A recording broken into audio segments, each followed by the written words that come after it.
नमस्कार। एक बार फिर से स्वागत है आप सभी का आपके अपने YouTube चैनल टारगेट विद के में। देखिए, आप हमारे चैनल से जुड़े हुए हो, इसके लिए आपका बहुत बहुत धन्यवाद। और हम आपको विश्वास दिलाते हैं कि लगातार हमारे चैनल पे बने रहें। इससे आपको न केवल हम +2 क्लास का हिंदी का कंप्लीट सिलेबस करवाने का वादा करते हैं, बल्कि आपसे ये भी वादा करते हैं, अगर आप लगातार हमारे चैनल पे या इस क्लास से हिंदी विषय से लगातार अगर जुड़े रहते हो, अगर आप हर एक वीडियो देखते हो और कंप्लीट इसका अध्ययन करते हो, तो मैं आपसे वादा करता हूं कि आपका जो फाइनल एग्ज़ाम होगा, अभी लॉकडाउन चल रहा है, भले ही आप स्कूल में ना गए हो, अगर लगातार आप हमारे चैनल से जुड़े रहते हो और आपके क्लास की हर एक वीडियो जो मैं आपको एक एक करके यहाँ करवाने जा रहा हूँ, अगर आपको इसको अच्छे से करते हो, अच्छे से आपको समझते हो और लगातार हमसे जुड़े रहते हो, तो मैं आपसे वादा करता हूँ कि आप गारंटी के साथ अच्छे नंबरों से पास होने वाले हो। अगर आपका थोड़ा सा माइंड है, माइंड का मतलब कई बच्चे ऐसे होते हैं जो पास होने के लिए पढ़ते हैं, तो ऐसे बच्चे, मैं तो नहीं कहता कि पास होने के लिए पढ़ो, बल्कि आप अच्छे नंबर भी लेने का प्रयास करें, ताकि जो मेरिट है, जो कंपटीशन है, उसमें भी आप फाइट करो। लेकिन कई बच्चे ऐसे होते हैं जो घर पे पढ़ नहीं पाते, उनको टाइम नहीं मिल पाता, या जो पढ़ने में थोड़े से कमज़ोर होते हैं। हालांकि कमज़ोर कोई नहीं होता, इसमें इंसान खुद इसमें पार्ट करता है। चलो, उसके लिए हम बाद में बात करेंगे, नहीं तो वीडियो काफ़ी लंबी हो जाएगी। तो मेरे कहने का भाव यही है कि लगातार हम आपसे जुड़े रहेंगे और आप भी हमसे जुड़े रहें, ताकि हम आपको एक एक वीडियो के बारे में बताते रहें और एक एक आपको टॉपिक हम क्लियर करवाते रहें, जिससे आपका कॉन्सेप्ट भी क्लियर होगा और आपको एग्ज़ाम में काफ़ी इसमें हेल्प मिलने वाली है। और हम जैसे जैसे सिलेबस हमारा कवर होता जाएगा, हम आपसे एग्ज़ाम के बारे में भी तैयारी कैसे करते हैं और पिछले जो बोर्ड के एग्ज़ाम हुए थे उसमें किस प्रकार के क्वेश्चन आए हैं, कौन से टॉपिक से, कौन से पार्ट से ज़्यादा क्वेश्चन पूछे गए हैं, कौन से क्वेश्चन इस बार आने की संभावना है, उस पर भी अच्छे से चर्चा करने वाले हैं। तो लगातार आप हमारे चैनल पे बने रहें और अपने दोस्तों को इस बारे में ज़रूर बताएं, खासकर अपने खास फ्रेंड को। अगर आप एक एक दो बच्चों को इसमें जोड़ते हो तो एक चेन सिस्टम बन जाता है। अगर आपने 2 बच्चों की इसमें हेल्प की तो वो आगे 2 बच्चों की हेल्प और करेंगे। इस प्रकार से एक चेन सिस्टम बनेगा, इससे सभी बच्चे हमसे जुड़ जाएंगे और एक तो सारे बच्चे अच्छे प्रकार से अपने विषय का अध्ययन कर पाएंगे और कोई बच्चा ऐसा नहीं बचेगा जो ऑनलाइन स्टडी से वंचित रह पाए। तो हमारा यही प्रयास है कि सब बच्चे हमारे चैनल से जुड़ें, हमारी क्लास से जुड़ें, क्योंकि हम एक प्रकार से ऑनलाइन क्लास आपकी ले रहे हैं, लाइव क्लास आपके ले रहे हैं। आप कमेंट बॉक्स में कमेंट करके हमें अपनी समस्या या किसी प्रकार का सुझाव वो भी दे सकते हो। आशा है आप लोग मेरी बात समझ में आ रही होगी और आप इसका फ़ायदा भी उठा रहे होंगे। तो आपके सामने रघुवीर सहाय कैमरे में बंद अपाहिज कविता के रचयिता कवि हम आपको लेकर आए हैं इस कविता के माध्यम से। पहले वीडियो में हमने रघुवीर सहाय का जीवन परिचय वो पढ़ लिया है। अब इस पाठ से संबंधित, इस कविता से संबंधित दूसरी वीडियो है। दूसरी वीडियो में हम कैमरे में बंद अपाहिज जो कविता है, जैसा कि हमने पिछली वीडियो में जिक्र किया था कि ये व्यंग्यात्मक एक रचना है, जिसमें कवि ने मीडिया पर करारा व्यंग्य किया है। किस प्रकार, जैसा नाम शीर्षक से स्पष्ट है, कैमरे में बंद अपाहिज। तो आइए शुरू करते हैं बिना किसी देरी से, किस प्रकार कवि ने इस पे व्यंग्य किया है। कविता का नाम है आपका कैमरे में बंद अपाहिज और पूरी कविता बिल्कुल एनसीईआरटी की बुक आपके सामने है। पहला पेज इस पाठ का आपके सामने बिल्कुल अच्छे तरीके से आप देख पा रहे हो। हम दूरदर्शन पर बोलेंगे, हम समर्थ शक्तिवान, हम एक दुर्बल को लाएंगे एक बंद कमरे में। इसमें देखिए, जो टीवी चैनल का रिपोर्टर है, एडिटर है, या तमाम मीडिया की जो टीम है, एक चैनल की पूरी टीम इसमें लगी हुई है, जिसमें कैमरामैन भी है, एडिटर भी है, वीडियोग्राफर भी है, एंकर भी है, सब सारे लोग इसमें लगे हुए हैं। और उनका मकसद एक ही है, जो व्यक्ति उसके सामने है उसको कैमरे में कैद करके, और वैसा व्यक्ति वो कौन है, वो अपाहिज व्यक्ति है, अपंग व्यक्ति है, शारीरिक रूप से विकलांग व्यक्ति है, कमज़ोर व्यक्ति है। और अपने चैनल की टीआरपी बढ़ाने के लिए उस व्यक्ति का पहले से ही वो दुखी है, उसको वो और ज़्यादा दुखी करते हैं, उसके दुखों को कुरेदते हैं और उसके दुखों को कुरेद करके उस व्यक्ति को रुलाने का प्रयास करते हैं, ताकि उसकी पीड़ा को वो जनता के सामने दिखा सके। और उनका मकसद एकमात्र यही रहेगा कि वो अपने चैनल की टीआरपी हासिल करना चाहते हैं, ज़्यादा से ज़्यादा पब्लिसिटी वो चाहते हैं। और वो चाहते हैं कि हमारे चैनल इस प्रकार की जो हम पब्लिसिटी करेंगे, इस प्रकार की वीडियो लोगों को दिखाएंगे, तो ज़्यादा से ज़्यादा हमारे चैनल को लोग देखेंगे और पसंद करेंगे।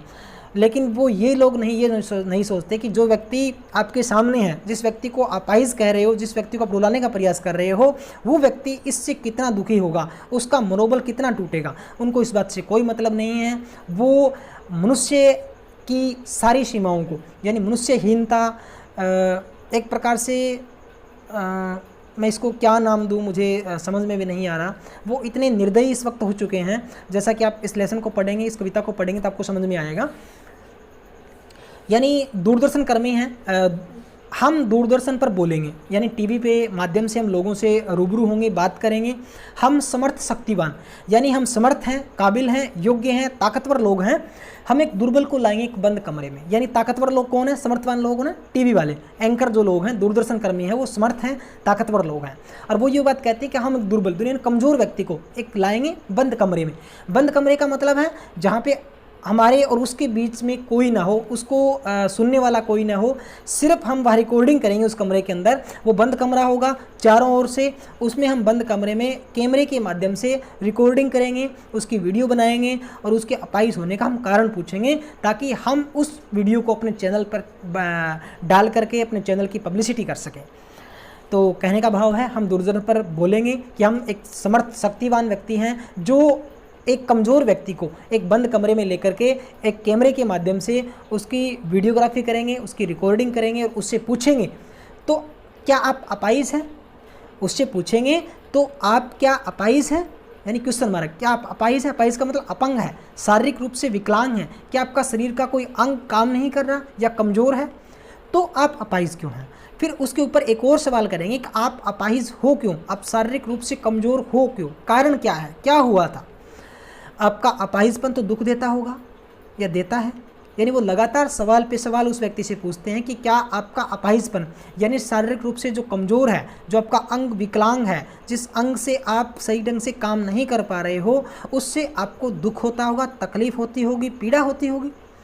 कैमरा दिखाओ उसे बड़ा बड़ा। अब कैमरामैन उसको एंकर कहता है कि इसको बड़ा सा कैमरा करके, यानी कैमरे को जूम करके इसके चेहरे की तरफ लेके जाओ, इसका चेहरा बड़ा करके दिखाओ। ये देखिए कैमरा किस प्रकार से पकड़ रखा है और उसे दिखा रहे हैं, जैसे मैं आपके सामने कर रहा हूँ। कैमरा दिखाओ उसे बड़ा बड़ा। हाँ तो बताइए आपका दुख क्या है। अब देखो कैमरामैन कैसे, एंकर लोग हैं वो कैसे कहता है, देखिए इसको जैसे चेहरा उसके सामने ऐसा बड़ा सा आ गया। अब कहता है कि इसका और सवाल पूछते हैं कि आपका जो दुख है वो कारण क्या है, आपका कारण क्या है इस दुख का, आपके इस अपाहिज होने का कारण क्या है, किस प्रकार से अपाहिज हो गए थे, किन लोगों ने आपकी हालत की थी। जैसे आप मीडिया पे देखते हो किस प्रकार से एजेंडा वो लेके आते हैं, एक प्रकार से जल्दी बताइए, वह दुख बताइए, बता नहीं पाएगा। अब बार बार जो टीवी के लोग हैं उनको इतना परेशान करते हैं, इतना उसको पीड़ा को, उसके दुख को, उसके दर्द को इतनी तकलीफ़ देते हैं, उकेरते हैं। जैसे मान लीजिए हमारे हाथ में कुछ लगा हुआ है और हम उसी चोट के ऊपर बारी बारी से किसी चीज़ से उसको उकेरते हैं तो कितना दर्द होता है उस घाव में। तो वैसे ही जो व्यक्ति को भगवान ने घाव दे रखा है, एक प्रकार से पीड़ा दे रखी है, उसको पहले से ही शरीर से कमज़ोर भगवान ने बना दिया, ऊपर से इस प्रकार के जो व्यक्ति हैं जो अपने स्वार्थ के लिए उसके दुख को कम करने की बजाय बढ़ा रहे हैं, और इस प्रकार से व्यक्ति अपना जो दर्द है वो बता नहीं पाता। सोचिए, बताइए। अब फिर उससे सवाल करते हैं कि आप लोग सोचिए, बताइए आपको अपाहिज होकर कैसा लगता है। कैसा यानी कैसा लगता है। अब जो टीवी वाले देखो किस प्रकार से सवाल कर रहे हैं, अब उसके सामने, मुंह के सामने माइक लगा दिया उसके और वीडियो दिखा रहे हैं, कैमरा उसकी वीडियोग्राफी कर रहे हैं और फिर पूछते हैं कि आपका जो अपाहिज होना, शारीरिक रूप से विकलांग होना आपको कैसा लगता है, यानी आपको कैसा महसूस हो रहा है, अपने आप को कैसा फील कर रहे हो, कितना आपको दर्द हो रहा है, कैसा महसूस कैसा कर रहे हो आप लोग। हम खुद इशारे से बताएंगे कि क्या ऐसा, यानी अगर व्यक्ति कोई लंगड़ा है तो जो कैमरामैन है, जो एंकर जो है, एडिटर व्यक्ति है, संपादक जो व्यक्ति है, वो उसको लंगड़ा चल करके ऐसा बताता है कि क्या ऐसा। अगर कोई व्यक्ति बोल नहीं पाता, अगर किसी के बोलने में प्रॉब्लम है, अगर कोई व्यक्ति सही से देख नहीं पाता, तो वो अलग अलग प्रकार से एक्टिंग करके उसका जो दुख है वो उसके सामने उसी का दुख बताने की कोशिश करते हैं कि आपको ऐसा लग रहा है।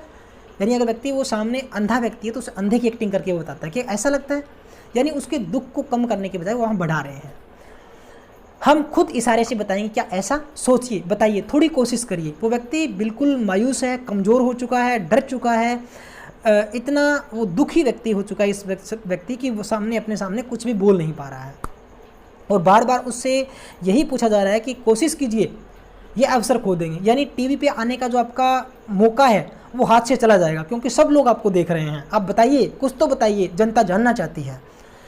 आप जानते हैं कि कार्यक्रम रोचक बनाने के वास्ते, यानी अब हम लोगों को टीवी वाले बता रहे हैं कि हम अपने कार्यक्रम को, अपने वीडियो को जो टीवी पे दिखाना वाले हैं, जो रिकॉर्डिंग कर रहे हैं, उसको अच्छे से लोगों तक पहुंचाने के लिए, इंटरेस्टेड, रुचिकर, रोचक बनाने के लिए हम पूछ कर उसको रुला देंगे। यानी हम ऐसे सवाल बार बार उससे पूछेंगे कि उसको वास्तव में रोना पड़ेगा, वो मजबूर हो जाएगा रोने के लिए। जैसे आप बहुत बार देखते हो टीवी पे ऐसे प्रोग्राम आते हैं जिससे सामने वाला व्यक्ति लड़ने के लिए आतुर हो जाता है, अपने अंदर की जो भावनाएं हैं उसको व्यक्त करने के लिए मजबूर हो जाता है, क्योंकि वो बारी बारी उससे वैसे ही सवाल करते हैं। ठीक है, तो यहाँ भी वो व्यक्ति से ऐसे सवाल कर रहे हैं और उसको रुलाने की कोशिश कर रहे हैं, और वो कहते हैं, ये दावा कर रहे हैं कि हम उसको रुला देंगे। इंतज़ार करते हैं आप भी उसके रो पड़ने का, करते हैं, ये प्रश्न पूछा नहीं जाएगा। यानी टीवी वाले ये मन ही मन सोच रहे हैं कि जो जनता है, जो टीवी पे दर्शक लोग हैं, वो भी चाहते हैं कि रोए ये व्यक्ति, अपनी दुख है, वो पीड़ा है, व्यक्त करे। ठीक है, क्योंकि लोगों की भावनाएं भी इसी प्रकार की है। वो टीवी पे जो रिपोर्टर है, जो बात कर रहा है, वो इसी तरीके के सवाल कर रहा है कि व्यक्ति वो सामने जो बैठा है, जिसकी हालत ये ऐसी है, जो शारीरिक रूप से कमज़ोर व्यक्ति है, जो विकलांग व्यक्ति है, वो ये प्रश्न सुन करके वास्तव में रोने जैसा हो जाता है, उसकी हालत देखने लायक होती है। फिर हम पर्दे पर दिखलाएंगे फूली हुई आंखों की एक बड़ी तस्वीर। अब व्यक्ति वो रोने लगता है, अपना दुख दर्द, वो पीड़ा वो महसूस करता है। जिस व्यक्ति को भगवान ने कमज़ोर बना दिया, अब व्यक्ति वो उसी से ऐसे सवाल कर रहे हैं, उस दर्द को बढ़ा देते हैं। यानी फूली हुई आंखों का मतलब रोने से हमारी आंखें जो एक तरह से बड़ी हो जाती है, लाल हो जाती है, सूज जाती है। तो कहता है उन आंखों को फिर से बड़ी करके, बड़ी तस्वीर जूम करके उसको दिखाइए, और उसके होठों पर एक कसमसाहट सी, यानी जिस व्यक्ति रोने से लगता है, सुबकने लगता है, वो सबकहाट, उसकी कसमसाहट, उनके होठों की सुबकियाँ वो दिखाते हैं टीवी पर। आशा है आप उसे उसकी अपंगता की पीड़ा मानेंगे। और जो दर्शक लोगों से टीवी के रिपोर्टर है, एंकर है, वो कहते हैं कि हमें तो पूरी उम्मीद है, हम विश्वास करते हैं, आशा करते हैं कि आप लोग इसकी जो पीड़ा है उसको महसूस करोगे, उसको पीड़ा को समझोगे, मानोगे। एक और कोशिश, दर्शक धीरज रखिए। अब तक व्यक्ति वो सही मायने में रोया नहीं है, उसने अपनी पीड़ा, दुख, दर्द साझा नहीं किया है। हालांकि टीवी वाले जी तोड़ कोशिश कर रहे हैं कि वो रोए, अपनी पीड़ा प्रकट करे, जिससे इसका कार्यक्रम वो रोचक हो, और दर्शक भी इसकी दर्द को, इसके दुख को, इसके आंसुओं को देखकर दर्शक भी रोने लग जाए, ऐसी उम्मीद वो करते हैं। अब कहते हैं हम एक और कोशिश करते हैं, धीरज रखिए। इन दर्शकों को कहते हैं कि आप धैर्य रखें, लगातार हमारे चैनल पर बने रहिए, हम आपको इस व्यक्ति की पीड़ा है वो ज़रूर दिखाएंगे।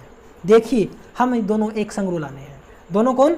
दर्शक और वो विकलांग व्यक्ति। हम कहते हैं हमारा प्रयास तो यही है कि हम वो व्यक्ति को भी रुलाएं और देखने वाले दर्शकों को भी रुलाएं, यानी उस व्यक्ति की पीड़ा को दर्शकों की पीड़ा हम बनाना चाहते हैं, ऐसा।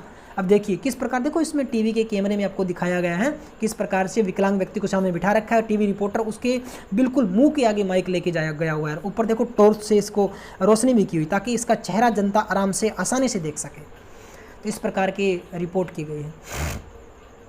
आप और वह दोनों, कैमरा, यानी रुलाने का जो कार्यक्रम है वो दर्शकों को और उस व्यक्ति को, विकलांग व्यक्ति को, दोनों का है। लेकिन कैमरा, बस करो, नहीं हुआ रहने दो, पर्दे पर वक्त की कीमत है। अब मुस्कुराएंगे हम, यानी अब वो कैमरामैन से कहता है कि इसका कैमरा हटाओ, इसका ये रोने वाला नहीं है, ये इसका जो दुख है वो बिल्कुल ऐसा नहीं है जिससे हम दर्शकों को दिखा सकें, जिससे हमारा कार्यक्रम रोचक हो सके। इसकी नज़रों से कैमरा दूर ले जाओ, यानी रिकॉर्डिंग बंद कर दो, अब कैमरे को हटा लो। और ऐसा करके वो रिकॉर्डिंग वहाँ से बंद कर देते। और अंत में बहाना क्या बनाते हैं? पर्दे पर वक्त की कीमत है, यानी हमें और भी बहुत कार्य काम है, हमें और जगह रिपोर्टिंग भी करनी है। एक व्यक्ति यही नहीं है दुनिया में जिससे पूरी दुनिया को हम इसी की रिकॉर्डिंग दिखाएं, इसी की वीडियो दिखाएं, इसी का कार्यक्रम जनता को दिखाएं।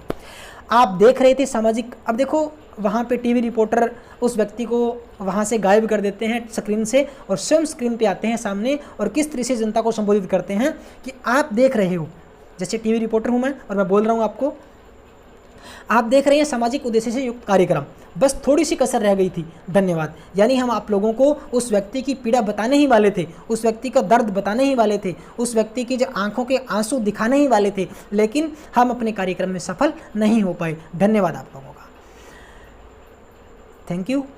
तो इस तरीके से कवि ने एक प्रयास किया है किस प्रकार से उस व्यक्ति की पीड़ा को दिखाने का, लेकिन उस व्यक्ति की पीड़ा को वो साझा नहीं कर पाए, उस व्यक्ति को रुला नहीं पाए, यानी उन व्यक्तियों का जो उद्देश्य था वो अपने उद्देश्य में कामयाब नहीं हो पाए, अपने कार्यक्रम की टीआरपी, उसका लक्ष्य है वो उनको हासिल नहीं हो पाया। लेकिन उन्होंने प्रयास बहुत अच्छा किया था, बेहतरीन प्रयास किया था उनको रुलाने का, लेकिन उनकी मानवहीनता, उनकी निर्दयता, फिर भी वो उस व्यक्ति को रुला नहीं पाए, यानी अपने कार्यक्रम में बिल्कुल भी वो अपनी मंजिल को, लक्ष्य को प्राप्त नहीं कर पाए। तो यहाँ से हमें पता लगता है कि किस प्रकार जो मीडिया के जो लोग हैं वो अपाहिज व्यक्ति को हौसला देने की बजाय उसको और ज़्यादा कमज़ोर बना देते हैं, और उन्होंने इसके माध्यम से करारा व्यंग्य किया है मीडिया पे, पत्रकारिता की दुनिया पे। मैं अपने मीडिया साथियों से अनुरोध करता हूं कि इस प्रकार के व्यक्ति की पीड़ा को दिखाने की बजाय उस व्यक्ति की पीड़ा को आप समझें, महसूस करें और उसकी मदद करें, न कि उसका मजाक उड़ाएं। Thank you. ये आपका पूरा पाठ्यक्रम था, एक प्रकार से कविता थी, उसकी पूरी व्याख्या थी। अगली वीडियो में, अगली क्लास में हम इस वीडियो से संबंधित, यानी इस कविता से संबंधित अभ्यास के प्रश्न उत्तर और अन्य जो ज़रूरी आवश्यक प्रश्न उत्तर हैं उसके ऊपर डिस्कस करेंगे। आशा है आप लोगों को ये वीडियो पसंद आया होगा, आपको ये पाठ, ये कविता अच्छे से समझ में आ गई होगी, क्योंकि एग्ज़ाम के अंदर एक पद्यांश भी आता है जो इस कविता पर आधारित हो सकता है। ठीक है, 6 नंबर का आता है, जिसमें आपको प्रसंग लिखना होता है, व्याख्या लिखनी होती है, विशेष लिखना होता है। तो तीनों चीज़ें आपको लिखनी होती हैं। अगली वीडियो में हम फिर बात करेंगे। नमस्कार, थैंक यू।